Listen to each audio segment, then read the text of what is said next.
Good afternoon, everyone. This is Christian with another My Journey in the Journey. Just making a video really quick about pricing. I've had a couple people, or I've seen a lot of posts, and a couple people reach out to me and asking me if I'm raising pricing or not, because of the astronomical rise in gas prices and everything else that we see. And, you know, I've thought about raising my pricing, but honestly, the more I think about it, the more I don't think I can. When I first started out, I was a lot higher than everybody else, my competition. Not because, you know, I didn't know the market, but because I feel like the value that I bring as a service is worth what I was asking for. What I noticed was, what I realized really quick though, was I wasn't really getting people biting on it because people stuck on price. So I lowered my pricing. And then also I started my company going in wintertime, which, you know, is another strike against me. So I waived my initial fees, just because one, I was getting impatient. I just wanted to build it a little bit quicker than it was, and two, just to entice people, to get me a base of people on reoccurring regular services, so I could have that coming in every month. So I've built it to about $3,000 a month now coming in, which is great. I'd like it to be more, obviously, but it's a good start. But with that being said, even when I lowered my pricing, I'm still, you know, I'm not the most expensive every time, but I'm more expensive. I'm in the higher tier bracket than what other companies are. I am generally more expensive than everybody else. Not every time, but I come in higher than most people. And, you know, with inflation, it has almost helped me out. I think it's going to help me out, because hearing what other people are raising their prices to, it is still, like, it is making me more competitive now. And I may raise pricing, but right now I'm not too busy to where I can't handle it. And still, with what I've heard other people raise their pricing to, I'm still higher, a little bit higher, a couple dollars higher than what they are.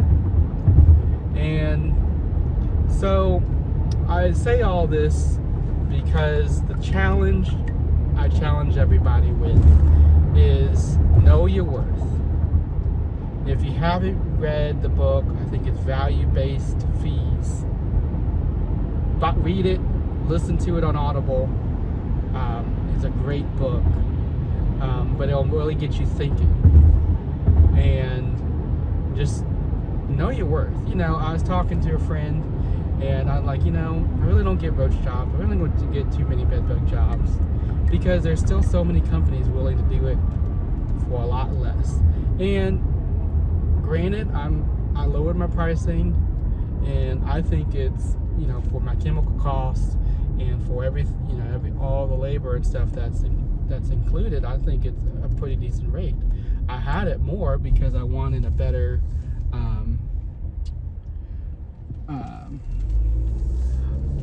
I wanted to get more in profit, but I didn't want to get I just felt like sometimes companies are greedy, especially in peak points, to where, you know, they know the demand's there, so they raise their prices, which is, you know, a great business strategy if you have that stuff coming in. But with me still trying to get my name out, I'm okay with making a little bit less in profit, but to get my name out there, to get those referrals that I'm looking for. And you know, it's a balancing act when you're trying to come up with pricing. You gotta know your market, you gotta know your customers. You gotta know your target customers. And then you have to know your value. You know, I preach, you know, and I'm trying to embrace the value-based pricing versus per hour. I don't really charge per hour. I don't really charge, you know, some of it goes off of hours and measurements and all that stuff. But, you know, I tell people, and everybody, if you talk to me any, you know, I say I don't do pest control. You know, I don't sell pest control. I do pest control, but I sell peace of mind. And the question really comes down to the consumer, to the customer, what is peace of mind worth to you? You know, 80% of pest control companies out there, 90% of pest control companies out there can solve 80 to 90% of the problems with their cookie cutter approach. And, you know, tightening the route to where, and compacting routes so much to where a technician is asked to do 20 jobs a day. I'm not looking to do 20 jobs a day.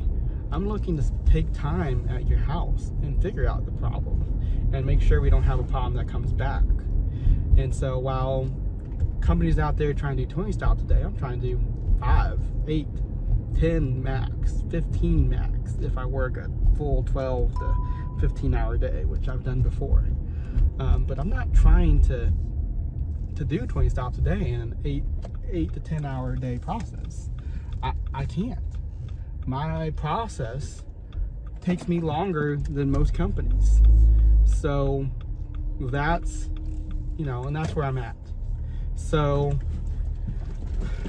my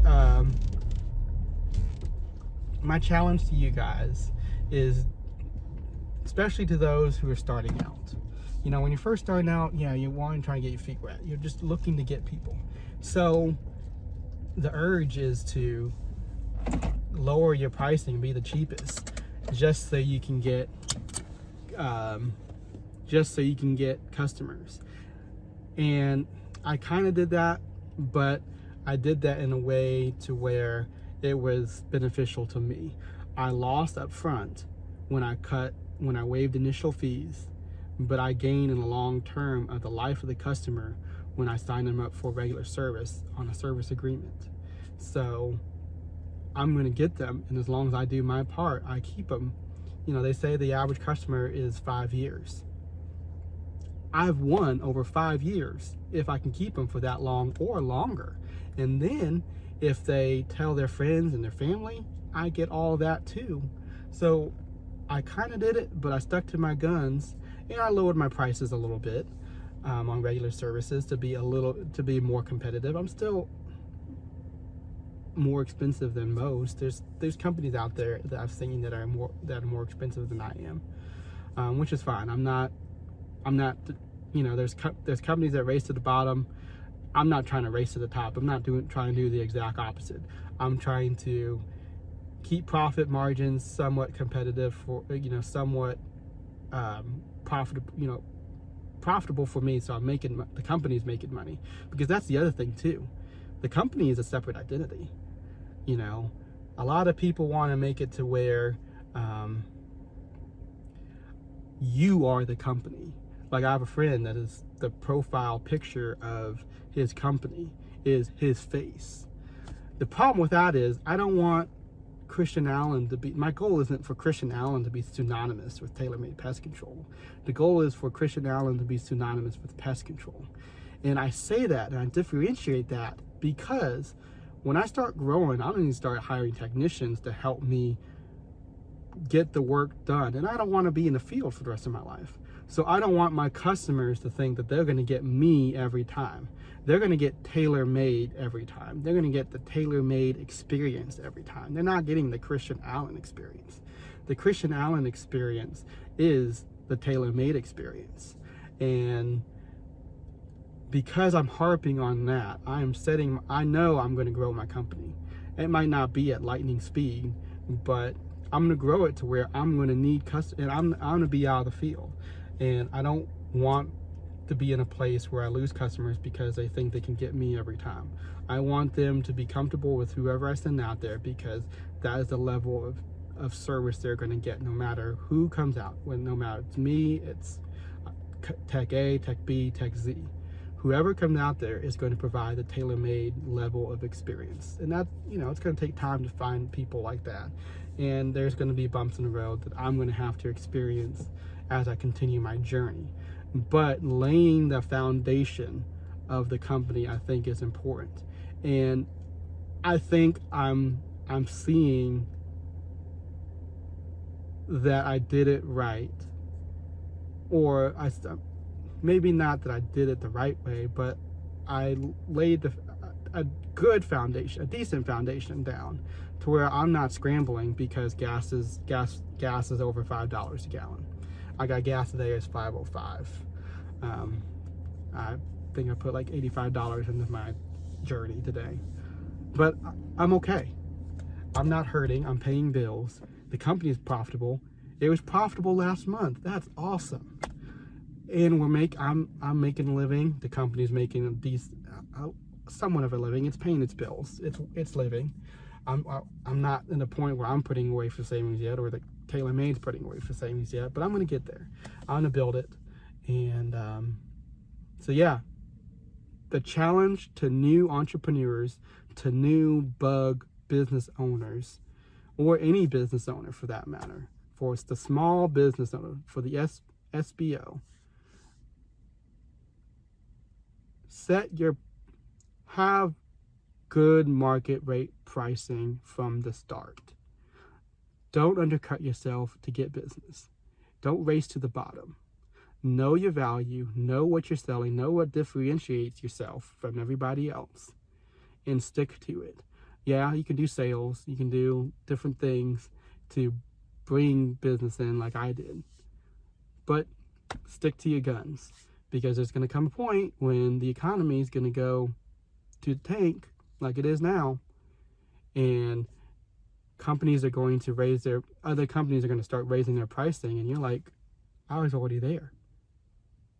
I'm not stressed because I've been making money. I've been paying my bills. I've been covering my stuff. And gas goes up a little bit. Okay, it eats into my cost a little, profit a little bit, but I'm okay. I'm still making money. There might come a point where I need to raise my pricing again, and I will when I get to that point. And I'm thinking about that to get my profit margins where I want it to be. But the moral of the story is I'm not pushed to a corner where I have to do things. I have to make drastic changes, because those drastic changes that needed to be made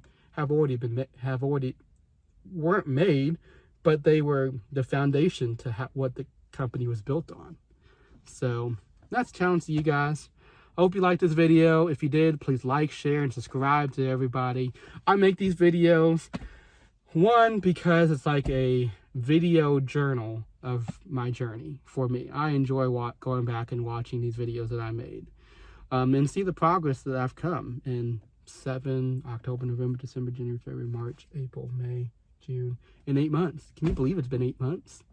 But two, I do it because I've been blessed to be able to watch my buddy James Shields build his company from zero to a $500,000 company in 5 years. So I've seen it happen.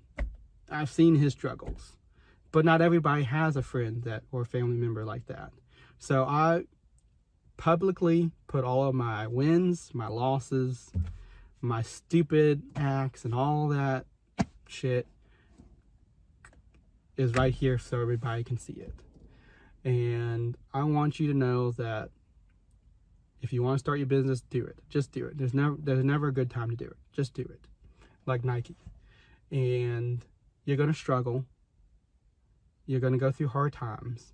Your family and your friends are not going to understand your struggles. So talking to them is a waste of time. But feel free to reach out to me. Message me. Call me. I'll be willing to be a listening ear and talk you through some things. But also, just watch my videos if you don't want to talk to me. And know that there's other people out there like you that are struggling and going through the same things. And, you know, we're all here. We all go through it, and we'll get through it. As long as you learn from your mistakes and continue to grow in your journey, you'll have a successful business. With that being said, thank you for watching. Again, please like, share, and subscribe, and I'll see you on the flip side.